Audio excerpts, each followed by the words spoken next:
Hello friends, good morning everybody. मैं हूं Ujjwal, positive attitude, risk taker and good decision maker. आप सभी को मेरे यूट्यूब चैनल हॉटस्टार मैथ्स के 5G नेटवर्क में एक बार फिर से स्वागत है। दोस्तों, लॉकडाउन बहुत दिन से चलते आ रहा है। बहुत सोचने समझने के बाद आपके लिए एक आवश्यक सूचना लेके आए हैं। कल से मेरे घर पे 11th का बैच शुरू हो रहा है, जो कि सुबह 7 से 8 चलेगा।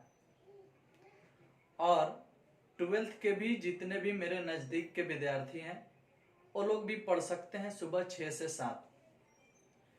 मेरे घर पे, और मेरा घर है जानकी नगर, पूर्व टोला, काली स्थान। यहाँ आकर के अगर आप पूछते हो कि हमें उज्जवल सर के पास जाना है, कोई भी बता देगा।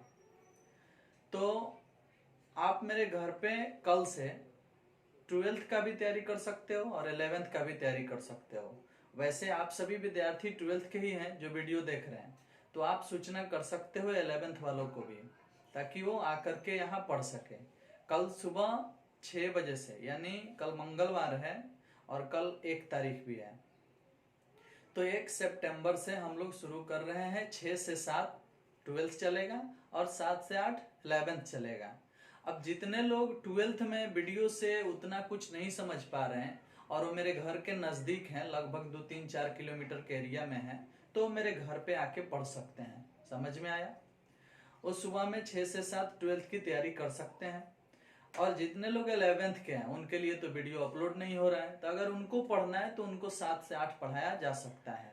ठीक है, तो हम उम्मीद करते हैं कि आप लोग इस सूचना को सभी के पास तक पहुंचा सकते हैं और फिर आप अपनी तैयारी के लिए मुझसे संपर्क कर सकते हैं। ठीक है, अब आइए आज के वीडियो में हम शुरू करते हैं क्लास 12th के एक्सरसाइज 6.3, जिसमें हम क्वेश्चन नंबर 14 तक सॉल्व कर चुके हैं। आज हम क्वेश्चन नंबर 15 आपको बताने वाले हैं। तो आइए देखते हैं कि क्वेश्चन नंबर 15, 16, 17 ये कैसे बनेगा। Exercise 6.3 tangents normal. इसमें क्वेश्चन नंबर 15 जो है, इसमें 2 क्वेश्चन है, आपको ध्यान देना है। क्वेश्चन नंबर 15 में लिखा है कि y equal to x square minus 2x plus 7, ऐसे लिखा है कि स्पर्श रेखा का समीकरण ज्ञात कीजिए जो कि a number 2x minus y plus 9 बराबर 0 के समानांतर है और 2 नंबर 5y माइनस 15x बराबर 13 पर लंब है। इसमें 2 क्वेश्चन है। एगो रेखा ऐसा है जिसके समानांतर है स्पर्श रेखा, और एक रेखा ऐसा है जिस पर लंब है स्पर्श रेखा। इसलिए आपको ध्यान देना होगा किस तरह से हम इसको सॉल्व करते हैं। पहले तो इसका डीसी करेंगे। ये एक वक्र का समीकरण है, इसे हम फर्स्ट मान के छोड़ देते हैं और इसका डीसी करते हैं। तो dy बटा dx निकालेंगे तो एक्स स्क्वायर का डीसी 2x आएगा और 2x का डीसी 2 आएगा। डीसी तो हो गया। अब ये वक्र का डीसी है तो ये वक्र का ढाल हुआ, और वक्र के ढाल स्पर्श रेखा के ढाल के बराबर होता है। तो आपके बुक में फर्स्ट नंबर जो क्वेश्चन है ए नंबर, उसमें लिखा है 2x माइनस वाई प्लस 9 बराबर 0 के समानांतर है स्पर्श रेखा। लिखा है कि 2x माइनस वाई प्लस में 9 बराबर 0 के समानांतर है स्पर्श रेखा। समानांतर है स्पर्श रेखा। ए नंबर प्रश्न के आधार पर पता चल रहा है कि 2x माइनस वाई प्लस 9 बराबर 0 के समानांतर है स्पर्श रेखा। तो ये वो समीकरण है जिसके समानांतर है स्पर्श रेखा। अब क्या होगा कि चूंकि हम जानते हैं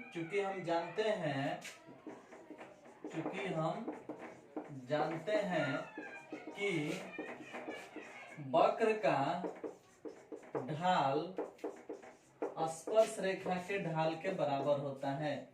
स्पर्श रेखा के ढाल के बराबर होता है। ये बात तो हम जानते हैं।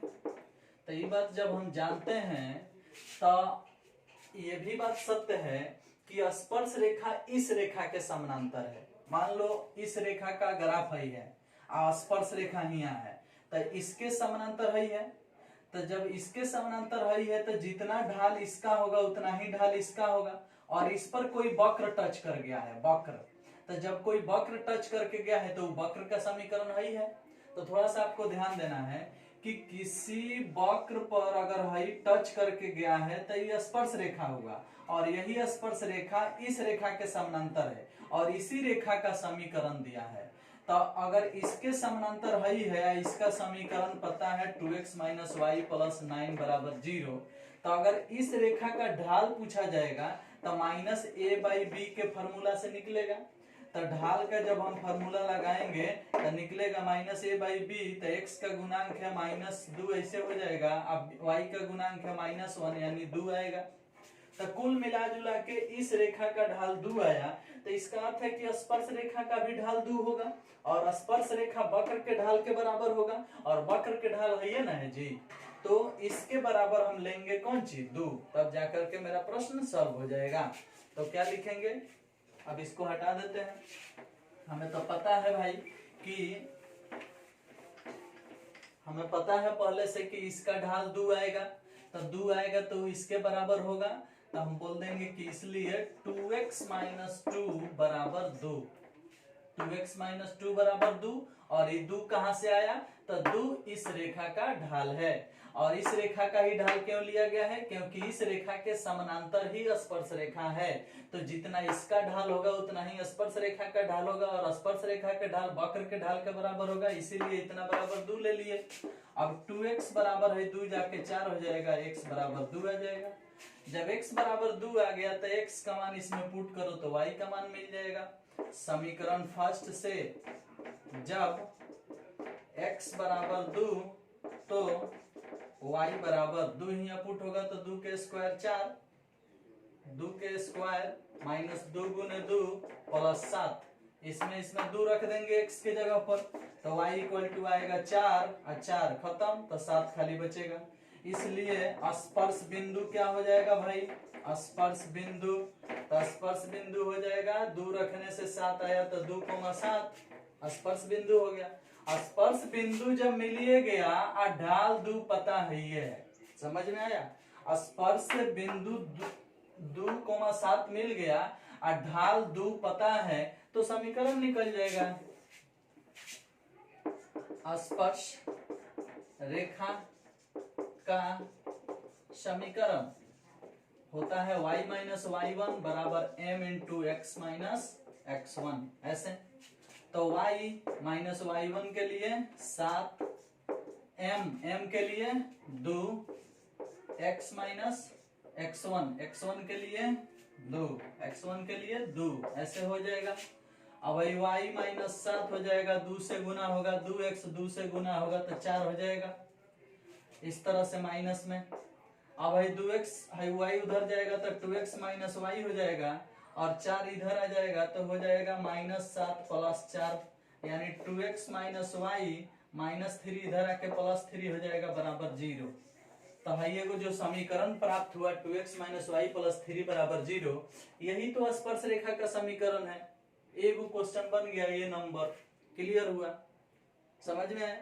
अब इसमें एक बी नंबर है जी, कह रहा है कि स्पर्श रेखा इस पर लंब है। तो जब स्पर्श रेखा उस पर लंब है, इसका अर्थ है कि वो अभिलंब है, क्योंकि स्पर्श रेखा जिस रेखा पर लंब होती है वह रेखा अभिलंब हो जाती है, समझ में है ना। तो इस प्रकार से आप क्लियर कर सकते हो। वैसे है जो आंसर आया है, इस आंसर को मिला लेते हैं। 6.3 क्वेश्चन नंबर है 15, y - 2x - 3 = 0, y - 2x - 3 = 0। बिल्कुल ठीक है, कोई दिक्कत नहीं है, जितना आया है उतना ही आंसर है। आप चाहोगे तो y को पहले लिख सकते हो, 2x को बाद में लिख सकते हो, लेकिन तब y माइनस में हो जाएगा। मतलब भाई सबको बराबर के उधर भेज करके y - 2x - 3 = 0 लिख सकते हो। मान लो y यहाँ माइनस में उधर जाएगा तो प्लस में हो जाएगा, 2x इधर प्लस में है उधर जाएगा तो माइनस में हो जाएगा, 3 इधर प्लस में है उधर जाएगा तो माइनस में हो जाएगा, बराबर में 0। तो हाई आंसर दिया है, तो हम हाई बोले चाहे हाई बोले बात सेम है, दोनों कोई दिक्कत नहीं है। तो इस प्रकार से आप 15 का ए नंबर क्लियर किए हो। अब 15 का बी नंबर बनाना है तो हम यहाँ से मिटाएंगे और फिर 15 का बी नंबर बनाएंगे। आइए देखते हैं कि वो कैसे बनाते हैं।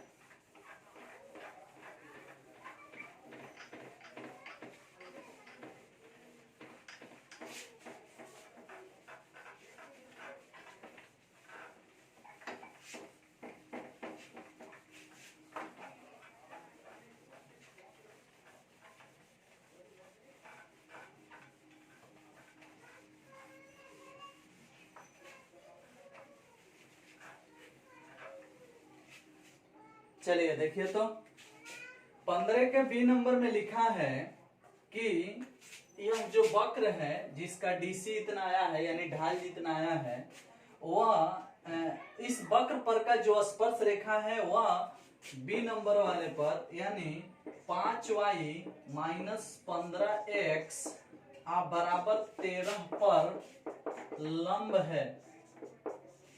स्पर्श रेखा, स्पर्श रेखा। अब देख भाई, जब हम जान चुके कि इस पर स्पर्श रेखा लंब है, इसका अर्थ है कि हई अभिलंब है, तो ये अभिलंब है तो इसका ढाल निकालो। अतः 5y माइनस 15x बराबर 13 अभिलंब हुआ, अभिलंब हुआ।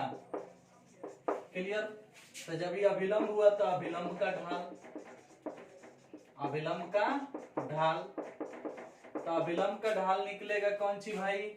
अतः x का गुणांक है -15 तो ऊपर हो गई +15, सूत्र वही ना लगेगा -a/b, ऐसा होता है। तो x के गुणांक को a बोला जाता है, तो -15 है लेकिन यहाँ पहले से माइनस है तो ये +15 हो जाएगा यानी 15 हो गया ऊपर। अब b y के गुणांक को बोला जाता है तो y के गुणांक 5 है तो 5 3 15 यानी 3, तो अभिलंब का ढाल निकला 3। अब स्पर्श रेखा का हमें ढाल निकाल लेना है। स्पर्श रेखा का ढाल, तो स्पर्श रेखा के ढाल, अभिलंब का ढाल जब पता रहता है तो स्पर्श रेखा के ढाल निकालने का उपाय यही है कि माइनस हो तो हटा के पलट दो, ना हो तो लगा के पलट दो। तो यहाँ माइनस नहीं है तो लगा के पलटेंगे तो -1/3 हो जाएगा। तो ये हो गया स्पर्श रेखा का ढाल। चलो अब स्पर्श रेखा के ढाल अभिलंब के ढाल के बराबर होता है। हम जानते हैं कि चूंकि हम जानते हैं कि स्पर्श रेखा का ढाल, स्पर्श रेखा का ढाल वक्र के ढाल के बराबर होता है, वक्र के ढाल के बराबर होता है। हम लोग ही पहले ही से जानते हैं। तो जब वक्र के ढाल के बराबर होता है तो वक्र का ढाल है ना है तो हो जाएगा 2x - 2, स्पर्श रेखा का ढाल है ना है -1/3। अब क्या होगा कि 3 से इधर गुना हो जाएगा तो 6x, माइनस में 6 बराबर में -1, और उधर चला जाएगा तो 6x उधर जाकर के हो जाएगा -6 प्लस 6 -1 ऐसे, तो 6x बराबर हो जाएगा 5, तो x बराबर हो जाएगा 5/6, ऐसे हो जाएगा। देख लो 3 से इसमें गुना हुआ 6x, 3 से इसमें गुना हुआ 6, आई हो गया -1, 6 उधर जाएगा तो +6 हो जाएगा, आई माइनस में 6 में से 1 गया 5, भाग में जाएगा 5/6। अब इस प्रकार से हम अगर आपसे पूछें कि बबुआ हमार x बराबर 5/6 मिल चुका है, तो एक काम करते हैं, x बराबर 5/6 मिल चुका है तो समीकरण फर्स्ट में चलते हैं। समीकरण फर्स्ट से जब x बराबर 5/6 तो y बराबर 5/6, 5/6 यहाँ पुट होगा तो क्या होगा 5/6 के होल स्क्वायर, यहाँ रखेंगे -2 गुने 5/6, यहाँ है प्लस में 7, तो 2 3 6 कट गया।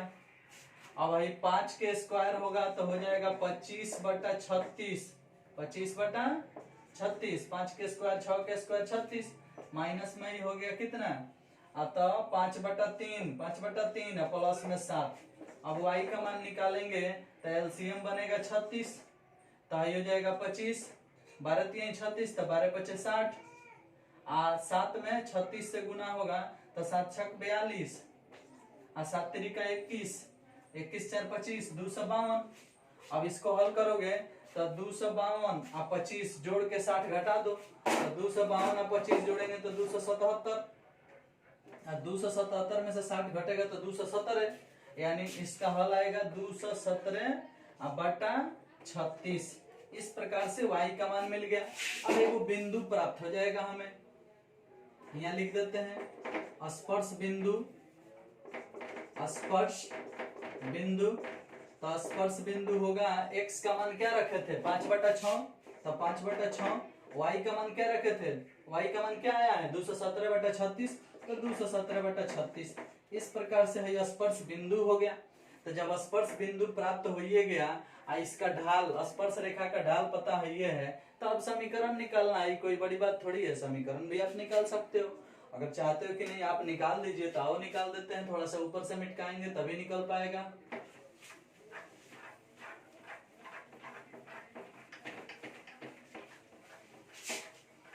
बस याद रखना स्पर्श रेखा का ढाल -1/3 है। स्पर्श रेखा का ढाल -1/3 है, इस बात को याद रखना तभी निकाल पाओगे।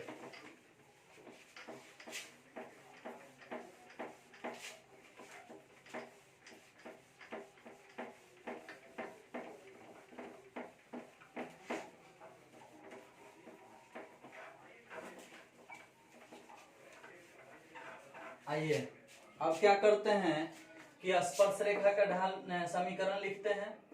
स्पर्श रेखा का समीकरण, तो सूत्र क्या होता है y - y1 बराबर m × x - x1। तो y - y1 के जगह पर 217/36 बराबर m -1/3। अभी बोले थे कि स्पर्श रेखा का ढाल -1/3 है, याद रखिएगा। x - x1, x1 कितना है 5/6, 5/6। अब इसको हल करना है, तो ये हो गया y - 217/36, हाई गुना हो जाएगा तो हो जाएगा -x/3, हाई गुना हो जाएगा तो माइनस प्लस हो जाएगा 5/18, ऐसा हो जाएगा।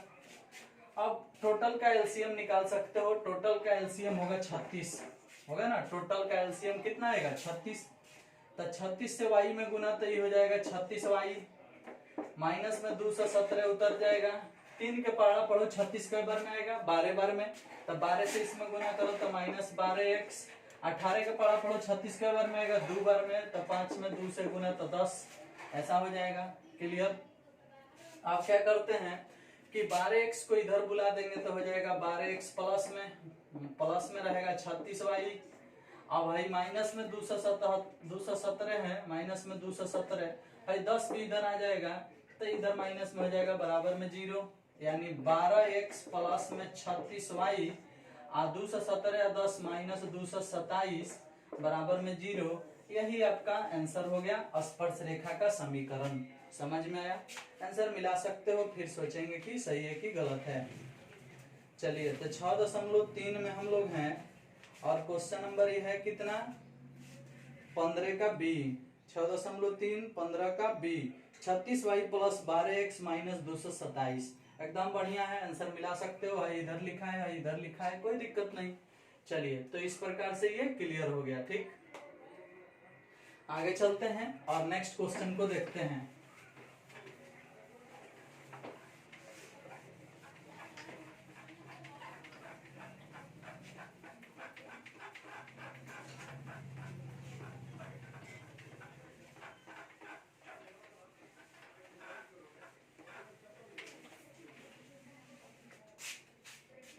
आइए नेक्स्ट क्वेश्चन है 16 नंबर। गौर करना है 16 नंबर में क्या लिखा है। 16 नंबर में लिखा है कि सिद्ध कीजिए कि वक्र इतना के उन बिंदुओं पर स्पर्श रेखाएं समानांतर है जहां x बराबर 2 है तथा x बराबर -2 है। पहले वक्र का समीकरण तो लिखो। y इक्वल टू लिखा है 7x³ प्लस 11। यह एक वक्र का समीकरण है और कह रहा है कि इस वक्र पर स्पर्श रेखाएं, माने हो सकता है कि वक्र पर 2 गो स्पर्श रेखा हो, ये कहीं हो सकता है कि वक्र गोलाकार हो और ऊपर भी एगो स्पर्श रेखा हो, नीचे भी एगो स्पर्श रेखा हो। जैसे मान लो है वक्र है तो यहाँ एगो हो जाएगा, यहाँ एगो हो जाएगा, तो दोनों स्पर्श रेखा एक दूसरे के समानांतर नहीं हो जाएगा। तो इस प्रश्न में बोला है कि है जो वक्र है पता नहीं कैसा है, हो सकता है कि वक्र ऐसे भी तो हो सकता है। तो जब ऐसे होगा तो एगो यहाँ स्पर्श करेगा यहाँ ऊपरवा, और एगो यहाँ स्पर्श करेगा तो भी तो समानांतर हो सकता है। इसलिए कहने का अर्थ है कि वक्र का समीकरण दिया है और कह रहा है कि सिद्ध कर दो कि इस वक्र पर जो दो स्पर्श रेखाएं हैं, दो ही का है, 3 गो 4 गो भी हो सकता है, वो अलग की बात है। तो जो दो स्पर्श रेखाएं हैं वो एक दूसरे के समानांतर है, लेकिन किस बिंदु पर? x बराबर 2 पर और x बराबर -2 पर। अब देखो जी, कोई भी हो स्पर्श रेखा, कोई भी हो, अगर समानांतर है तो पक्का उसका ढाल बराबर होगा, क्योंकि हम पीछे पढ़ा के आए हैं कि दो सरल रेखाएं यदि समानांतर होती है तो उनका ढाल समान होता है। तो आइए हम एक काम करते हैं, इस वक्र का पहले डीसी करते हैं और देखते हैं कि क्या परिणाम देता है। तो जब हम डीसी करेंगे तो क्या डीसी आएगा भाई इसका? तो ये हो जाएगा dy बटा dx इक्वल टू 3 घूमेगा तो 21x स्क्वायर आ जाएगा, 11 का डीसी 0 हो जाएगा। अब हाई जो आया है ये वक्र का ढाल हुआ, और वक्र का ढाल स्पर्श रेखा के ढाल के बराबर होता है। तो हम एक काम करते हैं, dy बटा dx के मान निकालते हैं, एक बार x बराबर 2 पर, प्रश्न में दिया है एक बार 2 और एक बार -2, तो 2 पर रखते हैं तो 21 गुने 2 के स्क्वायर यानी 84 आएगा पक्का, क्या है कि 2 के स्क्वायर 4, 21 चौका 84। एक बार dy बटा dx के मान हम निकाल लेते हैं x बराबर -2 पर, तो 21 लिख दिए गुने x के जगह पर -2 रखेंगे तो -2 का स्क्वायर होगा, तो यो उतना ही आएगा। अब देखो जी, अगर हम इसको m1 मान ले और इसको अगर हम m2 मान ले, तो कहने का अर्थ है कि जब हम 2 पर निकाले थे तो 2 x बराबर 2 वाला जो स्पर्श रेखा था उसका ढाल 84 आया है, और x बराबर -2 वाला जो स्पर्श रेखा था उसका ढाल भी 84 आया है। यानी दोनों स्पर्श रेखा जो है वह इस वक्र पर क्या है? समानांतर है। क्यों? क्योंकि दोनों का ढाल बराबर है। लिखेंगे कि यहाँ m1 बराबर m2 है, इसलिए दोनों स्पर्श रेखाएं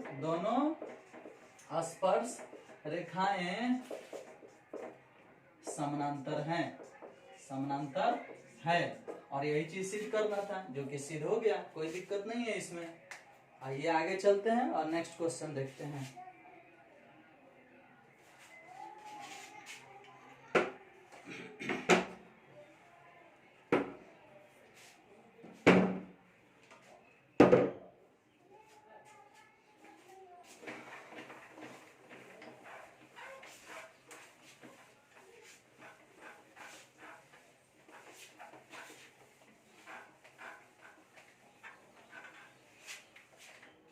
चलिए क्वेश्चन नंबर 16 के बाद 17 देख लेते हैं कि किस प्रकार से ये सॉल्व होगा।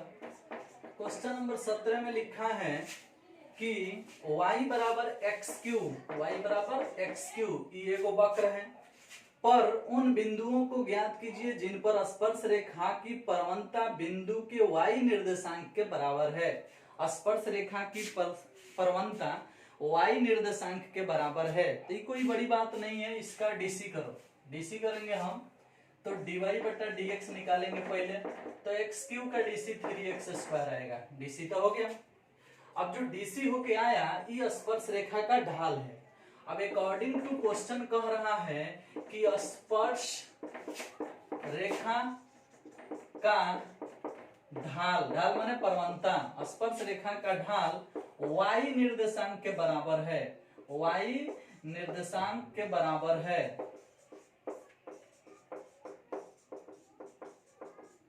y निर्देशांक के बराबर है। अब बताओ, जब यहाँ पहले ही से बोल रहा है कि y निर्देशांक के बराबर है तो हमें लिख लेना चाहिए 3x स्क्वायर बराबर y, 3x स्क्वायर बराबर y। अब चलो, जब हम लिख लिए कि y का मान 3x स्क्वायर है तो y है फर्स्ट और y है सेकंड, इस तरह से हाई दोनों बराबर काहे कर लिए? क्योंकि डीसी आया है 3x स्क्वायर, तो वक्र का डीसी जो होता है वह वक्र का ढाल होता है, और वक्र का ढाल स्पर्श रेखा के ढाल के बराबर होता है, और स्पर्श रेखा का ढाल किसके बराबर है? y के बराबर है। तो स्पर्श रेखा का ढाल जब y के बराबर है तो यो तो वक्र का ढाल है, स्पर्श रेखा का ढाल y है। तो जब हम जान गए कि y जो है वो स्पर्श रेखा का ढाल है, y जो है वक्र का ढाल है, तो हम ये भी जानते हैं कि वक्र का ढाल स्पर्श रेखा के ढाल के बराबर होता है। तो उस हिसाब से हम 3x² के बराबर में क्या ले लेंगे y। अब ये फर्स्ट हो, ये सेकंड हो गया, ये फर्स्ट हो गया। अब y का मान 3x² यहाँ पुट कर दो समीकरण फर्स्ट और सेकंड से। y का मान 3x² यहाँ पुट होगा तो 3x² बराबर x³ ऐसा होगा।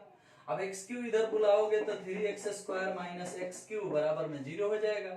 इसमें से x² कॉमन होगा तो 3 माइनस x होगा बराबर में 0 होगा। एगो x बराबर 0 मिलेगा, एगो x बराबर 3 मिलेगा। देखो दो मान मिल गया।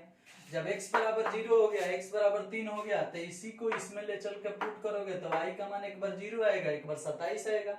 तो क्या बोलेंगे, समीकरण फर्स्ट से जब x बराबर 0 तो y बराबर भी 0।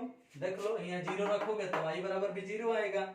और जब x बराबर 3 तो y बराबर आएगा 27। अब इस प्रकार से बिंदु दो हो गया, एगो 0 0 एगो 3 27 हो गया कि नहीं। तो यहाँ हम लिख सकते हैं कि इसलिए स्पर्श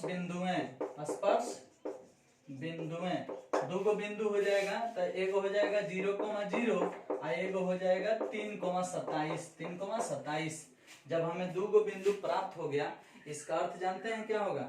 दो बिंदु प्राप्त होने का अर्थ है कि हमें दो स्पर्श रेखा का समीकरण निकालना पड़ेगा। और प्रश्न में शायद स्पर्श रेखा का समीकरण निकालने को बोल रहा है कि बिंदु निकालने को बोल रहा है, पढ़ रहे हैं देखिएगा। 17 नंबर क्वेश्चन में बोल रहा है कि वक्र y बराबर x³ पर उन बिंदुओं को ज्ञात कीजिए जिन पर स्पर्श रेखा की परवलता बिंदु के y निर्देशांक के बराबर है। खाली बिंदु ज्ञात करना है। कह रहा है कि उन बिंदुओं को ज्ञात कीजिए, माने केवल स्पर्श बिंदु ज्ञात करना है, जो कि हम ज्ञात कर दिए। अब इससे ज्यादा कुछ नहीं करना है, आंसर मिला सकते हो, बन चुका है, कोई दिक्कत आपको नहीं है। हाँ, अगर स्पर्श रेखा का समीकरण पूछता तो इन्हीं बिंदुओं का प्रयोग किया जाता और डाल वगैरह निकाला जाता, फिर जाके बनता। समझ में आया ना।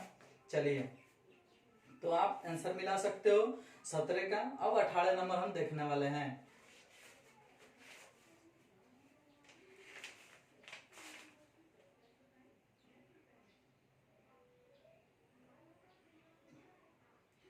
आंसर ठीक है, कोई दिक्कत नहीं। 18 नंबर आइए देखते हैं। 18 नंबर भी उसी तरह से है। कह रहे हैं कि y बराबर 4x³ माइनस 2x के पावर 5 पर उन बिंदुओं को ज्ञात कीजिए जिन पर स्पर्श रेखाएं मूल बिंदु से होकर जाती हैं। जाती है। आइए 18 नंबर देख लेते हैं। थोड़ा सा ही लंबा प्रश्न है, टाइम लगेगा, कोई दिक्कत नहीं, लेकिन फिर भी थोड़ा हम इंक डाल लें अपने मार्कर में, उसके बाद से हम इसको भी देखते हैं।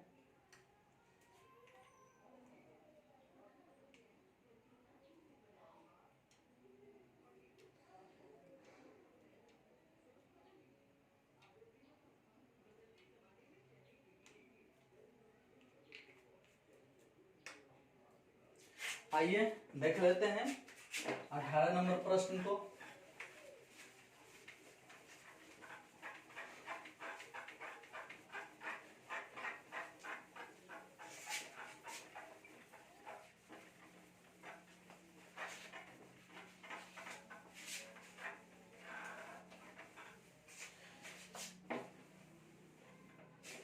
अठारह नंबर प्रश्न में जो है ना, कह रहा है कि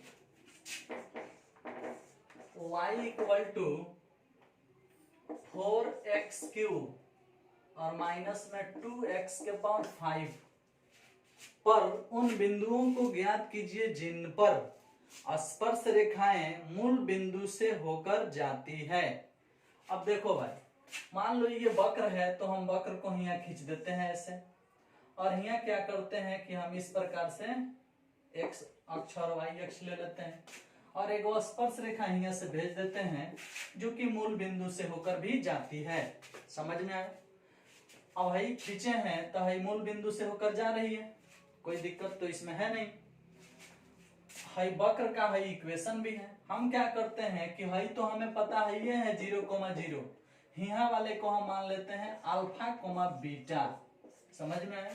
हम खुद से स्पर्श बिंदु मान लेते हैं अल्फा, बीटा। अब हम सेटिंग करेंगे यहाँ पे और प्रश्न को सॉल्व करने की कोशिश करेंगे कि ये कैसे बनेगा। हमें यहाँ कह रहा है प्रश्न में कि निकालना क्या है, तो उन बिंदुओं को ज्ञात करना है जिन पर स्पर्श रेखाएं मूल बिंदु से होकर जाती है, जिन पर स्पर्श रेखाएं मूल बिंदु से होकर जाती है। अब देखो जी, हमें अल्फा और बीटा का ही मान निकालना है, समझ में आया? स्पर्श बिंदु ही ज्ञात करना है। तो उसके लिए प्रश्न हल करना शुरू करो। किस तरह से हल कर सकते हो, बहुत से टेक्निक है, अब आपको सोचना है थोड़ा सा। मान लो कि ये वक्र है, तो इसको फर्स्ट मान लो। अब इसका डीसी करो, तो डीसी करते हो तो dy बटा dx प्राप्त होगा। तब डीसी होगा तो आएगा 12x स्क्वायर, इसका डीसी होगा तो आएगा 10x के पावर 4, ऐसे आएगा। 3 घूम जाएगा तो 12x स्क्वायर, 5 घूम जाएगा तो 10x के पावर 4। अब थोड़ा सा गौर करना, मान लीजिए कि जो डीसी आया है ये तो स्पर्श रेखा का ढाल हुआ, कोई बात नहीं। अब एक काम करो कि तुम यहाँ ये बात सोचो कि अगर हम यहाँ अल्फा बीटा पुट कर दे, यहाँ पे अल्फा बीटा, तो है जो आया है ये ढाल का काम करेगा। dy बटा dx का मान अगर अल्फा बीटा पर निकाला जाए तो x के जगह पर अल्फा पुट होगा, यानी हो जाएगा 12 अल्फा स्क्वायर माइनस 10 अल्फा के पावर 4। अब है जो आया है हई वाला, ये काम करने लगा ढाल का। किसके ढाल का? स्पर्श रेखा का। क्यों? क्योंकि वक्र के डीसी से जो कुछ भी आता है उसमें अगर स्पर्श बिंदु पुट कर दिया जाए तो जो मान प्राप्त होगा वो स्पर्श रेखा का ढाल हो जाएगा। क्योंकि हम आपको एक बार बोल चुके हैं कि वक्र का ढाल स्पर्श रेखा के ढाल के बराबर होता है। किस बिंदु पर? स्पर्श बिंदु पर। तो स्पर्श बिंदु पुट किया गया है और इस प्रकार से ये जो ढाल है ये काम करने लगेगा m का, यानी स्पर्श रेखा के ढाल का ही काम करने लगेगा। कोई दिक्कत नहीं है। अब चलो, अब हम क्या करते हैं कि स्पर्श रेखा का समीकरण ही निकाल लेते हैं। स्पर्श रेखा का समीकरण ध्यान देना थोड़ा सा। सूत्र होता है y minus y one equal to m into x minus x one. कोई दिक्कत नहीं है आपको। y का y उतार देंगे, y1 के जगह पर हम बीटा लिखेंगे। क्या लिखेंगे? बीटा। m के जगह पर हम y लिखेंगे 12 अल्फा स्क्वायर माइनस 10 अल्फा के पावर 4, ऐसे लिखेंगे। फिर x माइनस x1 के जगह पर अल्फा लिखेंगे, ऐसे लिखेंगे। कोई दिक्कत आपको नहीं है। अब सोचो थोड़ा सा, मान लो कि है जो आया है ये किसका समीकरण है? तो ये जो आया है ये स्पर्श रेखा का समीकरण है। किसका समीकरण है? स्पर्श रेखा का। ऊपर लिखा गया है कि स्पर्श रेखा का समीकरण, तो स्पर्श रेखा का ही समीकरण हो गया। अभी जो स्पर्श रेखा का समीकरण है, अब तुम देखो कि स्पर्श रेखा है ना, है स्पर्श रेखा तो मूल बिंदु से भी गई है। तो जब स्पर्श रेखा मूल बिंदु से भी गई है तो इसका अर्थ है कि x के स्थान पर 0 और y के स्थान पर 0 पुट कर सकते हैं। तो हम लिखेंगे कि चूंकि स्पर्श रेखा 0 0 से भी गई है, तो 0 0 से भी गई है तो y के जगह पर 0 पुट होगा तो माइनस बीटा बचेगा खाली। यहाँ 12 अल्फा स्क्वायर उतर जाएगा, 10 अल्फा के पावर 4 उतर जाएगा, यहाँ 0 पुट होगा तो माइनस अल्फा बचेगा, माइनस माइनस कट जाएगा, अल्फा से गुना हो जाएगा, तब बीटा का मान का बच जाएगा भाई। अतः अल्फा से गुना होगा तो 12 अल्फा क्यू माइनस अल्फा से इसमें गुना होगा तो 10 अल्फा के पावर 5, ऐसा हो जाएगा। ये बीटा का मान निकल गया। किसका मान निकल गया भैया? बीटा का मान निकल गया। चलो अब इसको हम मान लेते हैं समीकरण सेकंड। अब एक काम करते हैं, भाई ऊपर वाला जो है ऊपर वाला ये है वक्र का समीकरण। हाई जो वक्र है इसी का समीकरण है हाई ऊपर वाला। तो वक्र पर एगो बिंदु है अल्फा बीटा, तो हम चाहे तो x के जगह पर अल्फा और y के जगह पर बीटा पुट कर सकते हैं, क्योंकि इस वक्र पर भी है बिंदु है। तो हम क्या करते हैं भाई, समीकरण फर्स्ट है ना, y के जगह पर हम है बिंदु पुट कर रहे हैं बीटा, तो बीटा x के जगह पर पुट करेंगे अल्फा, तो 4 अल्फा क्यू माइनस 2 अल्फा के पावर 5, इसको हम मान लेते हैं थर्ड।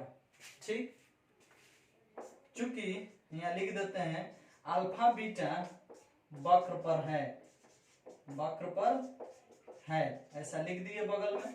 अब कोई दिक्कत आपको है नहीं, आप कैसे कोई बाद में सोचेगा कि भाई कैसे आ गया समीकरण फर्स्ट से, तो देख रहा है कि y के जगह पर बीटा लिखा गया है, x के जगह पर अल्फा लिखा गया है। इसका अर्थ है कि x y के स्थान पर अल्फा बीटा पुट किया गया था। क्यों पुट किया गया है? क्योंकि अल्फा बीटा वक्र पर ही है। समझ में आया?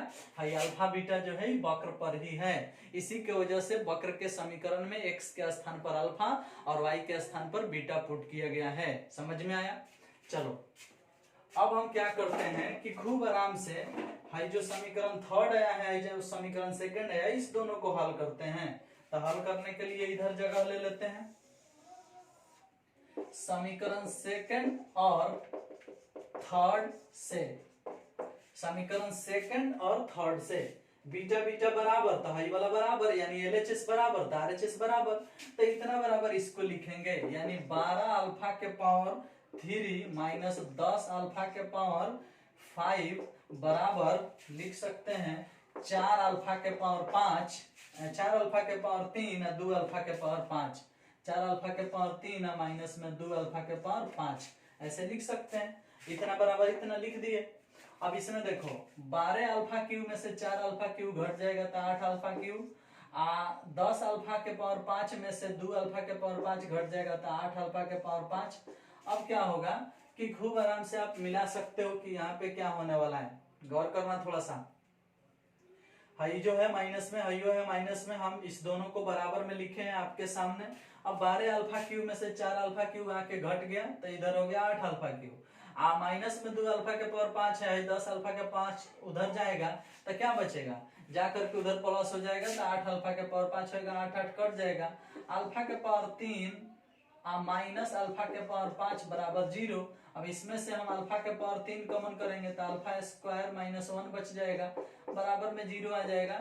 थोड़ा सा ध्यान देना, 1 माइनस अल्फा स्क्वायर चाहे अल्फा स्क्वायर माइनस 1, उससे कोई दिक्कत नहीं है, बात दोनों बराबर आ जाएगा। चूंकि माइनस कॉमन होगा तो भाग में चला जाएगा, चाहे इसे भी लिख सकते हो ना, तो बाद में बहुत कंफ्यूजन आप लोगों के साथ होता है, हमको तंग कर देते हो आप लोग। क्या किए, अल्फा क्यूब कॉमन कर लिए तो इतना आ गया। अब एक बार इसके बराबर लेंगे तो अल्फा बराबर एगो 0 मिलेगा, अल्फा क्यूब के बराबर जब 0 लेंगे तो अल्फा बराबर 0 मिलेगा, एगो आंसर हो गया। अब इसको लेंगे जब 1 माइनस अल्फा स्क्वायर बराबर 0 लेंगे इस तरह से, तो अल्फा स्क्वायर का मान प्लस माइनस 1 आएगा, तो एगो ही हो गया। तो अल्फा का मान आएगा प्लस माइनस 1। अब देखो तो अल्फा का मान 0 आया, इसके बराबर 0 लेने से, इसके बराबर 0 लेने से अल्फा का मान प्लस माइनस 1 आया। अब एगो 0 हो गया, एगो 1 हो गया, एगो माइनस 1 हो गया, यानी 3 गो मान आ गया। अब क्या करेंगे कि इस तीनों को बारी बारी से हम पुट कर लेंगे सेकंड में और चाहे थर्ड में, ताकि बीटा का मान प्राप्त हो जाए। तो कहीं एक जगह पुट कर लो, तो मान लो हम पुट कर देते हैं समीकरण थर्ड से, समीकरण थर्ड से। अब थर्ड है ये ना है, इसमें अल्फा के जगह पर 0 पुट करो। जब अल्फा बराबर 0, मान लो यहाँ 0 पुट करोगे, यहाँ 0 तो बीटा बराबर 0, तो बीटा बराबर भी 0 हो जाएगा।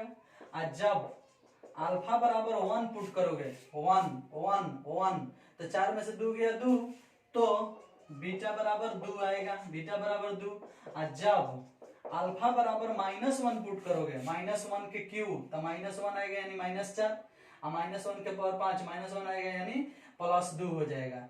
तो यहाँ -4 और +2 यानी -2 आएगा, तो बीटा बराबर आ जाएगा -2। तो यहाँ क्या मिल रहा है, जब 0 तो 0, जब 1 तो 2, जब -1 तो -2। कोई दिक्कत? इस प्रकार से आप इसको क्लियर कर लिए। अब आप इसका स्क्रीनशॉट ले लेना, अगर ये छोटा छोटा है तो स्क्रीनशॉट लेने के बाद उसको जूम करके देख लेना, आपको समझ में आ जाएगा कि यहाँ क्या लिखा है। समझ में आया? अब देखो क्या बोले हम, अल्फा का मान 0 पुट किए, माने 0 पुट किए समीकरण थर्ड में, तो बीटा का मान भी 0 आया। अल्फा का मान 1 पुट किए तो बीटा का मान 2 आया, अल्फा का मान -1 पुट किए तो बीटा का मान -2 आया, यानी 3 बार 3 गो मान आया, तो वह तीनों ही बिंदु कहलाएंगे। और उसको एक जगह लिख सकते हो इस प्रकार, बिंदुएं, बिंदुएं। तो जब बिंदुएं लिखोगे तो एक बार 0 पुट करने से 0 आया, 1 हो गया, एक बार 1 पुट करने से 2 आया तो 1 2 हो गया, और एक बार -1 पुट करने से -2 आया, तो इस प्रकार से ये हो गया। अब आप आंसर मिला सकते हो, 0 0 1 2 -1 -2, यही आपका आंसर होगा। इस प्रकार से ये क्वेश्चन सॉल्व हो चुका है। हाँ थोड़ा सा कॉम्प्लिकेटेड था, थोड़ा सा दिमाग लगाना था, लेकिन हमें उम्मीद है कि आपको बहुत अच्छा से समझ में आया होगा, कोई दिक्कत आपको नहीं हुई होगी। अगर दिक्कत हुआ होगा तो आप इसको एक बार और देख लीजिएगा, बढ़िया से समझ लीजिएगा, ये कौन बड़ी बात है। ठीक है, आंसर मिला सकते हो, आंसर हम मिला देते हैं 0 1 2 2 -1 -2, ठीक है, कोई दिक्कत नहीं, आंसर आ चुका है। और इस वीडियो में सिर्फ इतना ही, नेक्स्ट वीडियो का इंतजार करो, देखने के लिए बहुत बहुत धन्यवाद। Okay, bye bye.